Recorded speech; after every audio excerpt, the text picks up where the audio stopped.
మూసీ పరివాహక ప్రాంతాల్లో ఇల్లు కోల్పోతున్న బాధితుల కోసం డిసెంబర్ 1 నుంచి పోరాటం చేస్తామంటున్న తెలంగాణ రాష్ట్ర భాజపా కన్వీనర్ కొలన్ శంకర్ రెడ్డితో మా ప్రతినిధి ఫేస్ టు ఫేస్.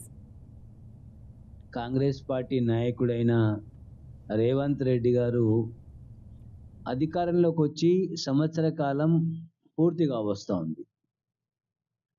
ముఖ్యమంత్రి గారి మాటలేమో కోటలు దాటుతున్నాయి, చేతలేమో కనీసము ఆ ఇల్లు గడప కూడా దాటలేదు. అసలు కాంగ్రెస్ పార్టీ తెలంగాణ రాష్ట్ర 4 కోట్ల మంది ప్రజలకు పచ్చి మోసం చేసింది. పచ్చి అబద్ధాలతో మభ్యపెట్టి మాయ చేసి ప్రజలతో ఓట్లు వేయించుకొని అధికారంలోకి వచ్చిన తర్వాత ఒక్కటంటే ఒక్కటి ఏ హామీని కూడా నెరవేర్చకుండా ప్రజల్ని తీవ్రమైన మనోవేదనకు గురి చేస్తూ ఉంది. ఏ విధంగా అంటే రేవంత్ రెడ్డి గారు కాంగ్రెస్ పార్టీ సోనియా గాంధీ, రాహుల్ గాంధీ, ప్రియాంక గాంధీ, మల్లికార్జున ఖార్గే, రేవంత్ రెడ్డి గారు ప్రతి నాయకుడు కాంగ్రెస్ పార్టీ తెలంగాణ గడ్డ మీద అడుగు పెట్టిందంటే చాలు 6 గ్యారంటీలు 5 హామీలు అని చెప్పి ప్రజల్ని పచ్చి మోసాన్ని గురి చేసి ఆడపడుచులు ఏ గృహంలో అయితే 18 సంవత్సరాలు పూర్తయిన మహిళలు ఉన్నారో వారందరికీ కూడా మహాలక్ష్మి పేరు మీద 2,500 రూపాయలు నెల ఇస్తున్నారు. అదే కాకుండా ఎవరైతే గ్రాడ్యుయేషన్ పూర్తి చేసి డిగ్రీలు పూర్తి చేసి నిరుద్యోగ యువత ఉన్నదో వారికి 4,000 రూపాయలు నెల నిరుద్యోగ భృతి ఇస్తామన్నారు. దానికి దిక్కు లేదు.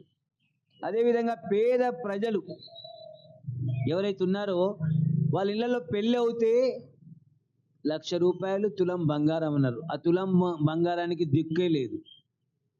రైతులకు ప్రధానమైన అంశం, రైతులకు రుణమాఫీ చేస్తున్నారు. ఈ రాష్ట్రంలో కేవలం 50% మంది రైతులకు మాత్రమే రుణమాఫీ జరిగింది. ఇంకా 50% మంది రైతులకు రుణమాఫీ జరగాల్సి ఉంది. రుణమాఫీలో కాంగ్రెస్ పార్టీ అధికారం రాకముందు ఎన్నికల ప్రచారంలో అనేక వాగ్దానాలతో రైతులు మభ్యపెట్టిరు. రైతులకు మేము రుణమాఫీ ఏకకాలంలో చేస్తాం. సంవత్సరం అవుతుంది, ఏకకాలం ఎక్కడుందా? నంబర్ 1. నంబర్ 2, రైతు కూలీలకు కూడా సంవత్సరానికి 15,000 రూపాయలు మేము రైతు పథకం కింద ఇస్తామన్నారు. కౌలు రైతులకు ఎకరానికి 15,000 ఇస్తున్నారు. ఆడపిల్లలు ఎవరైతే డిగ్రీలు, జూనియర్ కాలేజీలు, పీజీలు చదువుతూ ఉన్నారో వారికి స్కూటీ వాహనాన్ని ఉచితంగా ఇస్తానన్నారు. ఈ 6 అసలు గ్యారంటీలకు దిక్కు దివాన లేకుండా, ఆచరణ సాధ్యం లేకుండా మోసం చేస్తూ ఉన్నారు.